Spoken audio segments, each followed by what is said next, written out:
Welcome back to Welcome Back. I'm Zane. And I'm Fidler. I'm going to be making a character for Fidler to improvise. And I'm going to be making a character for Zane to improvise. The catch is, he and I won't know the characters made for us until the second the interview starts. And with zero prep time, we'll have to improvise an entire interview with those characters.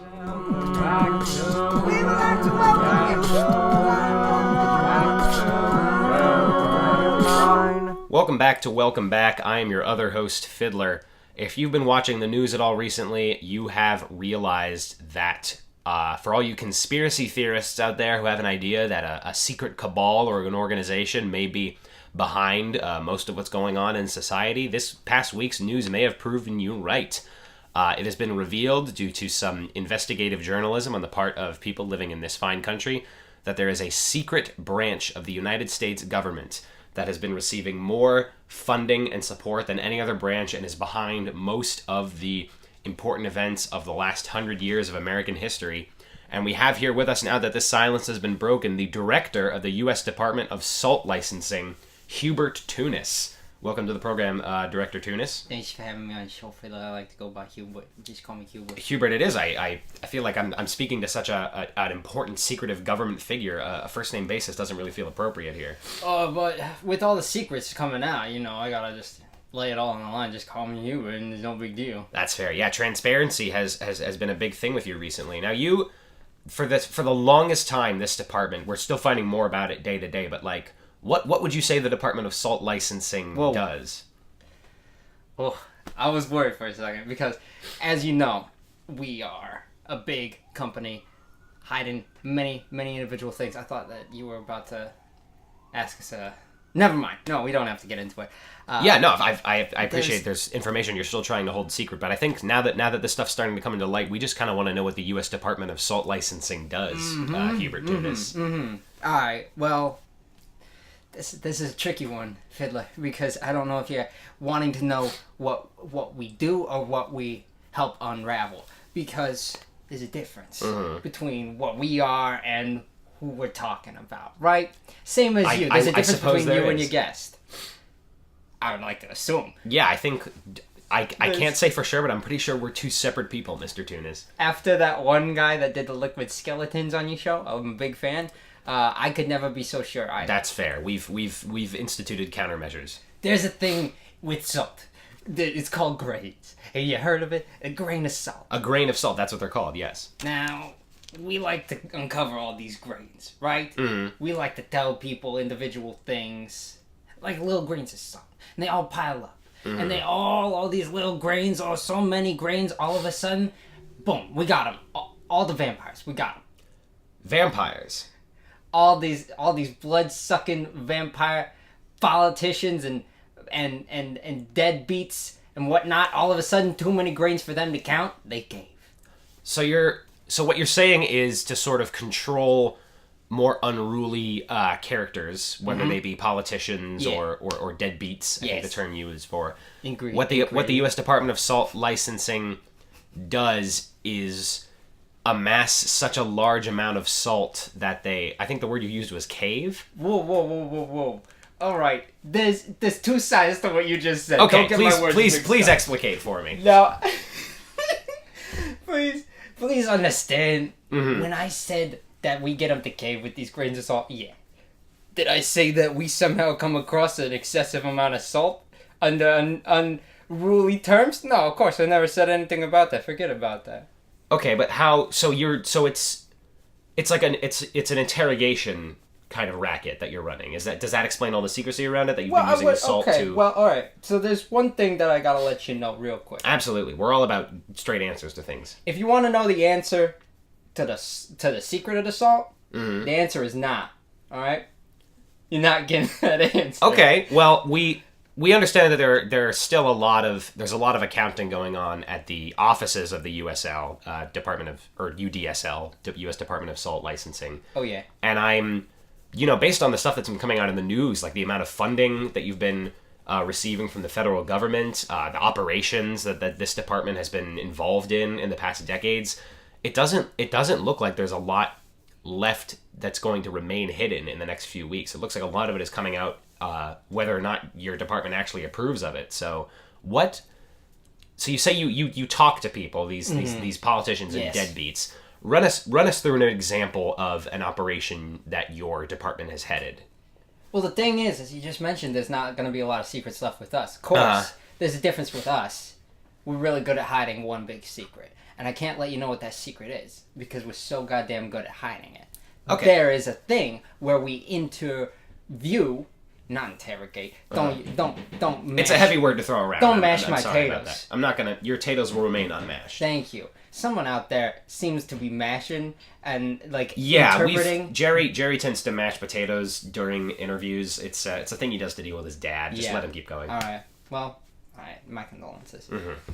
The difference between us, we have that one secret unlock. Politicians, we can get to. Nosy neighbors, we can get to. Newsies, we can get to. That musical little boys music, who deliver newspapers. we can get front row tickets. We can get there. Okay, that's a perk. We got the grains to amount to such excessiveness. I'm not saying we supply all the grains on our own. That'd be crazy. I'm not saying that we're getting all the grains from some unknowly source. That's crazy. Don't mesh my words. Okay, yeah. There are grains. They happen to be there. All right. They Grains just of happen salt. to be there, and we just happen to use them. Whatnot.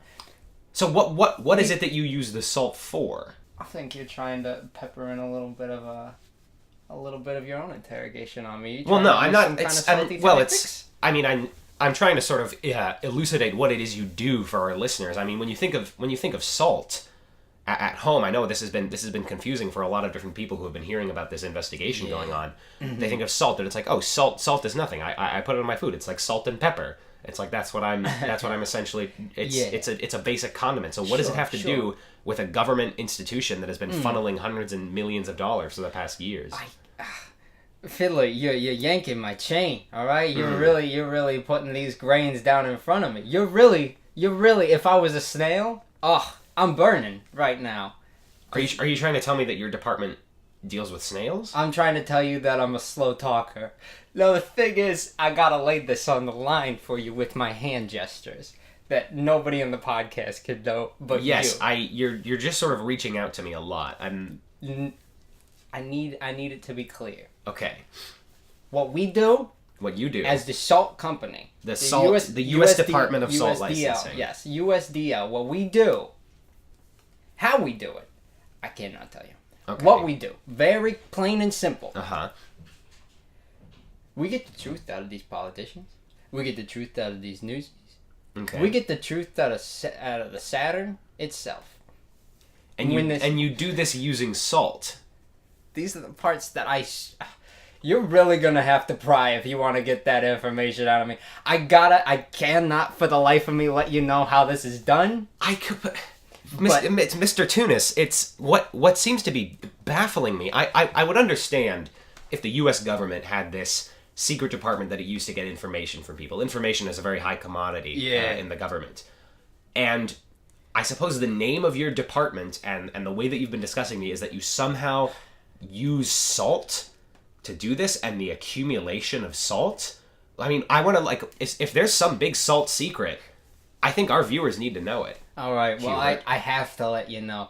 As long as I'm working for the USDL, I, in good conscience, could never tell. What's that? Oh, yeah. Sorry. I've just gotten word that I've been fired from the USDL. So you're hearing it here on Welcome Back, folks. Hubert Toonis has been just removed as the director of the U.S. Department of Salt Licensing. We knew it was coming sooner or later. I definitely thought it was going to be way, way, way later. And not necessarily in the middle of an interview for a podcast, Mr. Toonis. Well, the Salt Department, the USDL, they don't play around. Like I told you, we lay those grains on heavy. Well, I do, not to promote this as a conflict of interest, but now that you're sort of a freelance agent, Mr. Toonis, is there anything you can tell us about the job that you no longer possess? Oh, they would not like me for this. You're gonna have to offer me at least a little bit of protection, or maybe a nice meal afterwards. We have a standard witness protection program for most people that come on this podcast based on the secrets they divulge. This podcast has its own witness protection program for each individual. Yeah, it's for protection from laser boxing lawsuits, movie rights, that kind of thing. The incident under the movie theater, that was a big one. No, I can with our lawyers can pretty much whip up something to personally guarantee that no legal action will come unto you as a result of anything you say on this podcast. You know, I have to play around kind of like a politician does when I'm under the oath of my job.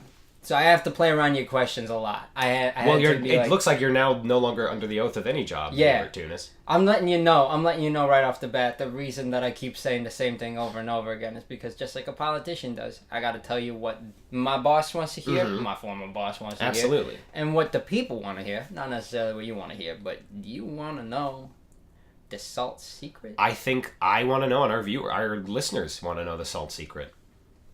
All right. What we do... Obviously, at the USDL, we have lots of salt.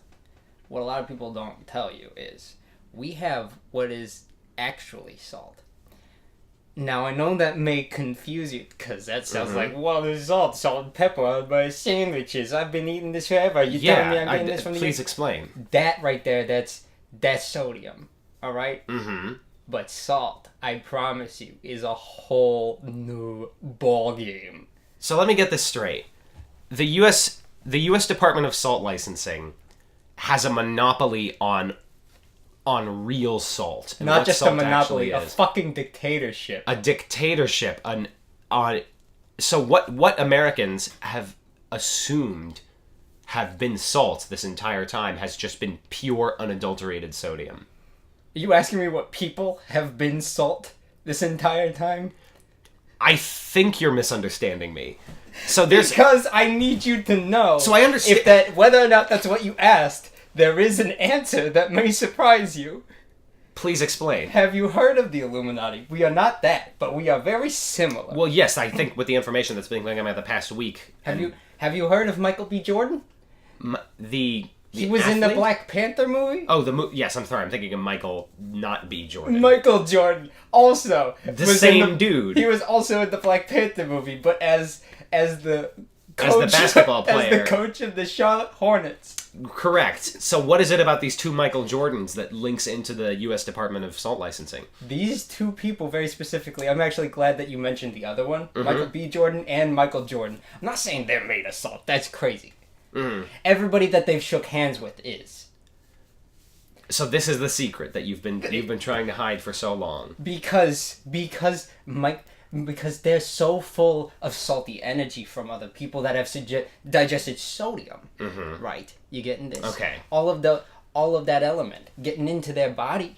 That when they release it through their powerful hands, they have very, very powerful hands. They do. I will let you know, I have seen them shake hands. We have done, what is it called when they do the earthquakes, the Richter scale? I believe so, yes. We've done those tests on their handshakes. I kid you not. It's flying. It's flying back and forth. These salt-quakey handshakes from the two Michael B. Jordans. What people don't tell you a lot is... It's a very interesting thing we learned in school when we're younger is when you shake hands, your hands aren't actually touching. There's molecules in between. Right, there's a layer of atoms that compromise the space in between. between. That layer is sodium. What they don't tell you about Michael Jordan and Michael B. Jordan is that sodium dissolves into your body so that they are full on touching your hand. Wow. So the only true human contact that has ever been achieved in the human race has been handshakes between the two Michael Jordans and other people. And I need you to understand. I think I do I've got a whole there's a whole background on this because they come from the elemental family. And I'm saying Michael Jordan and Michael B. Jordan come from the elemental family. They're the sodiums. Right. They hand off these sodiums to people to make people into pure salt. Okay. You ever heard of Little Timmy down the block? Little Timmy down the block, yeah. You ever notice that he's just an entire pile of salt? You know, he's been looking a little pale lately. I think that would explain it. So there you go. So Little Timmy down the block shook hands with a Michael Jordan. There are other elemental people like this. There's one sort of a King Midas situation where everything you touch turns to salt or potassium or tin in that case. There's a big one that a lot of people don't really know about. And have you ever heard of Adele Dazeem? Yes, they won several awards a few years ago for some hit music. Yes, that hit song I gotta bang it out. Adele Dazeem put up a clinic and literally put a bunch of people in the clinic because the element that Adele Dazeem was running was hydrogen. So Adele Dazeem the musician, if I gotta bang it out, was shaking hands with people and turning them into hydrogen. This is 100% correct. So your department, I think what you're getting at is you've been trying to collect this salt as a result of the Michael Jordans running around and shaking people's hands. So yes, to prevent, as a result, so to prevent people from the mental assault of realizing where their salt comes from. I'm so glad I got to consult with you on this. And I'm really glad that all that information has just salted across these airwaves. Because I wouldn't want people knowing the default, which is... Exactly. And it's like, this is real truth, so we shouldn't be taking it with a grain of pepper. Yeah, nobody should. No paprika. Exactly. I'm a bit salty that you chose to use pepper there. I appreciate we like some spice on this program is what we're doing. But yeah, long story short, we contain all the real salt, and in a couple of weeks, just don't touch salt for a while because it's going to get mixed into the regular salt and could turn you into a real pile of salt. Until the Jordans have been compromised. Mm-hmm. We don't want to end up with a Lot's wife situation. That's a spicy meat salt. This is the Bible. Well, Hubert Toonis, thank you so much for coming on our program. I appreciate you continuing to speak with us even after losing your job so suddenly, and I wish you the best of luck in your employment search. Thank you. I'm sure as a former multi-million government-level employee, you'll be able to get a job at a U-Burger or something pretty quickly. I'd make a pretty good burger. It's what they put on burgers to season them. Mm-hmm. Oh, you wanted me to say? I was just happy that you knew. Alright, yeah, I know what they put So on keep an eye out for your local U-Burger for Mr. Hubert Toonis, and we'll be right back.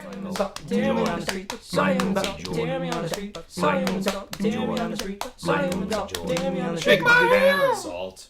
Hey there folks, Chimmy Chip-Chip back with a product I literally just learned about. Have you ever been munching, crunching, chomping on some fucking yummy, gummy, dummy worms during Spider-Man Into the Spider-Verse and thought to yourself, wonder if these could take me to a parallel universe? Well, lucky for you and for me, I found out these literally exist. Introducing gummy wormholes. Now, every time you be munching on some of those yummy gummies, you will literally travel to a parallel universe. And you can see yourself eating those gummy wormholes. Wonderful, yes, every gummy wormhole leads you to a new parallel universe. I know what you're thinking. Jimmy, if I'm eating these gummy wormholes in a parallel universe, wouldn't I just swap with myself? Well, that is a wonderful question to ask yourself.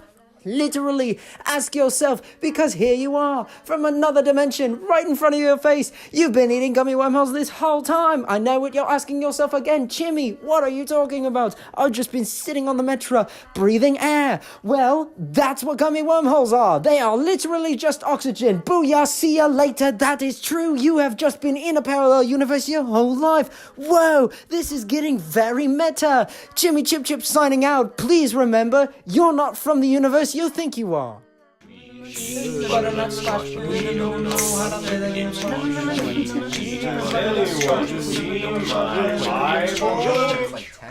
Welcome back. I am also your other one and only host, Zane, and on the show today I have a fascinating man who may already know why I had him on the show, because he has such a cool quirk.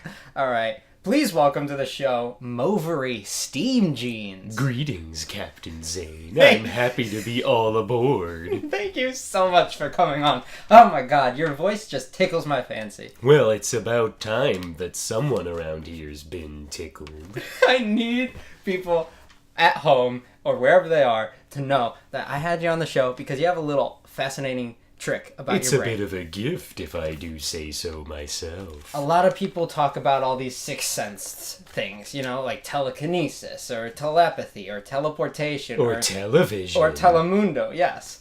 But the thing with your brain is that you don't have short-term memory loss. You have short-term memory gain. Absolutely. And this is fascinating because it absolutely is. After interacting with someone briefly, I gain one of their recent memories. That's amazing. And I love that it's just one, because it's not intrusive, and just kind of cool quirk. Exactly. Pretty nifty thing. I'm not going around stealing anybody's identities. Just making small talk a little bit easier for them. They don't need to tell me whatever it is they were just doing, because after exchanging some brief casual moments, I already know. Do you want to tell me what casual months means? Casual months is a word I heard in a garbage bird once, and it just it just means the little pieces of information that you share with one another just by first meeting somebody. Alright, I like that. I'm going to start using Exactly. casual months. That's very fascinating. Like the hi, how are yous, good, not bads. Those are all casual months. Yeah, but I'd rather just stick with just a solid casual months. Exactly. Just let it roll off the tongue like a sloppy sneaker. Mm-hmm. As one does. I did want to follow up, as you were talking about not using these for bad purposes. Yes. I did want to know, thanks to this, every time that you interact with someone, you are going to know something about Gain their a life. little memory. Whatever it is. Do you tend to use those thoughts for good or for evil, mostly? Well, it depends on if the person I'm talking to is good or evil, Captain Zane. Mm-hmm. For example, if I'm with somebody shaking their hand and I discover that they've got a plot to put nuclear in the water of the city, Just nuclear. just all of the water. nuclear into the city water, then I'll use that information for good even though the person behind it is evil. However, if I hear a good... If I'm exchanging casual months with a good person, and I hear about their plan to donate to the foundation of no nuclear in the city water, Right. and that memory involves where they've put the money, I'll steal it. I'm what I consider an equalizer, Zane. Right, so yeah, there's... Obviously you're not going to let something terrible happen in the city, but you're not just going to let a little money go unspent. It's very much a steal from the rich give to the poor situation, where I'm stealing good things from good people, but also evil things from evil people. Do you keep everything that you've taken? I immediately burn it, Zane. Thank you for asking. I consider myself sort of a nihilist, whereas any extreme position that anybody takes should be stamped out and replaced with mediocrity. I love it. I've never thought about just going at it and choosing to burn your riches. Exactly. I've always thought, Well, riches isn't always the thing that I'm doing. For example, if I meet someone who's madly in love with someone they've just gone on a first date with, for the equalizing that I do after gaining the memory of that first date, I'll kill the person. Oh! But Is at this the so? same time, if I gain a memory of someone being chased by a murderer, I'll kill the murderer. You sound like a movie. You are a movie. You understand this? I've got one of those voices that just is developed film. Alright, I wasn't just talking about your voice. I was talking about your entire life. Yes, the sound of my amazing. life. Yes, alright. Well, I do want to follow up with... You've clearly done so many fascinating things with this gift. Or The curse, gift whatever of you gaining got. people's memories. Yes, you know it well. I do want to know, out of all of them, is there like a most amazing memory that you've got out of all of these? A most amazing memory. I feel like there was one guy, we heard something, You did hear Jer- something, because his name was Tom something. Tom, And he was yes, Jerry was telling me about Tom something. Jerry yes. was telling at me between potato mashings of his and reminding me of the short-term memory that I got from Tom something. Yeah, do you want to elaborate on So I met him in a cafe just across the street from the Garbage Bird, and as I was shaking hands and sharing casual monts with Tom something, I got a short-term memory of him sitting down in the cafe before I came in, writing something on a piece of paper, saying, "Movery Steamjeans. I've calibrated this exactly as such that this is the short-term memory you'll be receiving. Make sure after this conversation to turn around and wait for the..." And that's when the memory ended. Because Tom Whoa. something was just a second off with his calibrations. Did you ever find Tom something again to follow up on this? I could not, because I've got a strict one memory absorbed per person limit, and no one was around to see what Tom something had scribble warned me of. Are you, when you have these memories, once they're gone, do you forget entirely what the person looked like? In this case, I don't think it matters at all, because Tom Something is useless to me, which is why I ate him. You found him again and you ate him? No, right after meeting him and gaining the memory, and realizing that his warning to me was completely useless, I figured out the greatest way to zero out his experience was to put him inside my belly. What if he wasn't a second off, and it really was the memory just it stopped after, like, because you were eating him? Well, then that's just a dick move on Tom Something's amazing. part, and that's worth a crunch to me. Yeah, you know what? If you got good eats, go for it. Good eats, Tom Something. Oh, what's up? Oh, okay. All sorts of information being handed around this Yeah, I'm podcast sorry. studio today. We've got, our PAs out here are really trying to do their best, and they're interfering a little bit with the show, but it's okay. What's up? Okay, I'm being told by our staff. All right, we're being handed a bulletin of they're called color codes. Color codes. And apparently the only man who could read these died moments after you shared a Philly cheesesteak together. And interesting. In the memory of that you attained from him, can you recall what these are? Because the fate of all of the primary colors in the world depend on you. Ah, yes. I was confused about this memory before. The other day I did share a Philly cheesesteak with a man in an airport bathroom, and his short-term memory was him watching a private YouTube video about how to interpret color codes. It was privatized. Exactly, because it was sent to him and him alone. Oh. But of course, given his untimely demise, I now am in possession of the short-term memory to read these color codes. Do you think that you can figure out what these color codes mean? Because as it said, correct me if I'm wrong, anybody, Jerry, if you got this. Yes. All of the primary colors in the world depend on this. All of the primary colors and the cones in people's eyes that see them. all of them depend on apparently whatever this is. Okay, well, let me delve into my short-term memory banks and see if I can't work out what this thing says. Through some knowledge. Red. Oh, alright. Blue. And what else? Red. Blue. Green. Blue. Green. Red. I think that's all of it, Captain. Let me see. And was that it?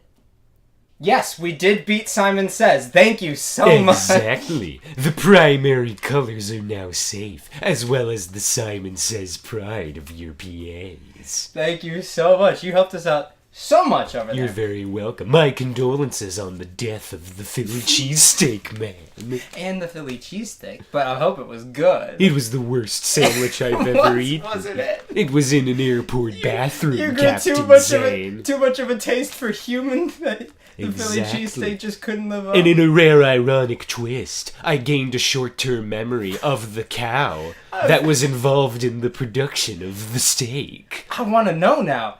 There's a thing running through my head. Obviously, there's this whole idea of inception, and there's never enough time going back. Exactly. How far back has a memory taken you before? Have you had a memory of somebody that's doing something with someone else, having a memory, and like falling back like 5 memories? Has that ever happened for you? It's happened to me exactly once. All right. 12 years ago. Today? Exactly the day. I shook hands with my mother's book club agent. Mm-hmm. The agent that sets up the book club. Exactly. The talent agent that casts the book club Casts that the my people in the mother book club. belonged to. And as I was shaking hands with the man, the short-term memory that I received was him sitting alone in a jet box, remembering a time that he was remembering a time that he was remembering a time that he wondered why people started drinking goat's milk. Did you Was it just a moment, or did you get something from that? Was there a revelation? Well, the dilution of the memory through all those different panes of memory was very upsetting, and it was like taking a flight with some turbulence. So this is I can't believe I didn't even ask. So this is a painful thing for you to experience. Well, it's painful when I go through more within one level of the memory membrane. Mm-hmm. More often than not, the memory. The memory. More often than not, the memory that I get from someone is just them remembering one simple action or something that they did. Right. But if a memory is of a memory is of a memory is of a memory, it's like dropping through several holes in the floor of a building. And you never know where you'll land or which bones will remain unbroken. And as we all know, once you've fallen through the second hole of a building, it starts to get a little painful. That's when it gets dicey, Captain.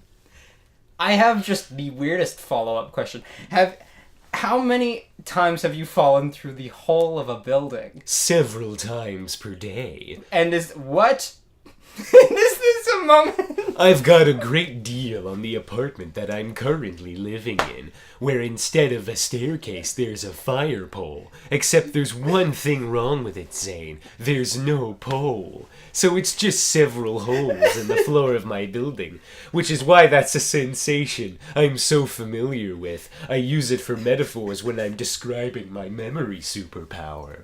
Does this power give you something so that you survive this fall, or is there something at the bottom of the holes? You're absolutely correct, because the first time I ever fell through these holes to get to the bottom floor of my building, I gained a short-term memory of the ground in front of me after sharing some casual months with the ground before jumping into the holes. Of course. And I had a memory of the ground's insecurity about not keeping up with its high school bandmates. And so on the way down from the floor, I shouted several obscenities, mocking the ground for not keeping in touch with Larry the trombonist, for example. Wow. And the ground was so shamed that it didn't break my bones when I landed. Wow, you were comforted by guilt. The guilt of the floor, and he was so caught up in his own insecurities, it didn't hurt when I landed on the floor. I do have to say, that's a little bit salty of you, though, to just throw those guilt. Oh, I guilt don't traits eat out there. salt. Oh, all right. Well, you must be one of the pure ones then, from what we've heard backstage. So that's great. You're absolutely correct. Maybe I'm that's why you got untouchable. your power. Or actually, Salt, do you know salt why you have your power? dilutes the way that I think. Do you know what gave you short-term memory again when it started? Well, you see, Zane, I made a deal with a Satanling several years ago. And all I remember about the deal is that I traded my memory of exactly what was done to me to give myself the short-term memory powers. And you so remember that I may that? take the memories of other people. And you might say that my unending conquest of people's short-term memories is my way of trying to fill a gaping hole of the memory that led me to be this way in the first place. Wow. You know, I'm starting to make these little connections. I'm not gonna get too into detail, but I know why you're not, Zane. I do major in filmmaking, so I do have a filmmaker's mind. Do you want to know how I know you have a filmmaker's mind? Tell Because me. my short-term memory was of what you were singing to yourself in the shower before this interview started. Well, you heard that, did you? And when I heard the song that you sang to yourself, I thought, this boy's a filmmaker. It's because I sang the sunshine, lollipops, and rainbow. Sunshine, lollipops, Exactly. and rainbows, everything. And it was like probably just that much, and you were like, And that now I've guy's gotten behind you the to camera. admit this semi-embarrassing factoid over your podcast. well, embarrassment's my middle name. It actually is. Zane Embarrassment Captain Shaw. Zane Embarrassment Captain Shaw. For some reason, it's like when I got knighted, people don't know that there's a sir at the end of my name. Exactly. It's Zane Embarrassment Captain Shaw, sir. For some reason, they knighted me last and wrong. So now the sir is at the end of my name. That's a really funny story. I do have... I'll have to put that one in the garbage bird to see what comes out. Thank you so much, so much for being on the show. It was a pleasure talking to you. If you would like to go back out there and bring in Fidler so that we can wrap up the show, that'd be wonderful. I'm Movery Steamjeans. Fidler, what did you think of today? Well, I was about to tell you what I thought, but that short-term memory was just stolen from me. Oh, wow. We didn't even talk about... You just don't have it anymore? Well, no, I think it works differently for me because I'm suffering from a major debilitating spinal fluid disease. And the name of that disease is you should check out this podcast on iTunes and on SoundCloud and YouTube and Instagram and wherever else you could find it. Leave a review, comment on it, give it a thumbs up, stars rating. Stars are thing on the iTunes. Also, it's easiest, for sure the word that I meant to say, easiest found on iTunes and Spotify right now by typing in my name, Zane Shaw, because it's so not common. Exactly. I'm trying to get Whereas everywhere you turn in this earth, there's a Sam Fidler there waiting to tell you about their very unique podcast. If you type in Sam Fidler's name, it's also there. Welcome Back right now is it's just not there by typing it itself. That's why it's got the Improv Zane podcast Shaw it at is. the end. So that's what we're going to ask you to look up then. Zane Shaw. Snippets on YouTube, share those around, rate and review on iTunes or Spotify or SoundCloud, wherever. And you can't spell SoundCloud. So don't even try. Yeah. And thank you so much for listening, and please listen next time so that we can welcome you back to Welcome Back. He did it. Please come back. Welcome you back to Welcome Back. See you soon.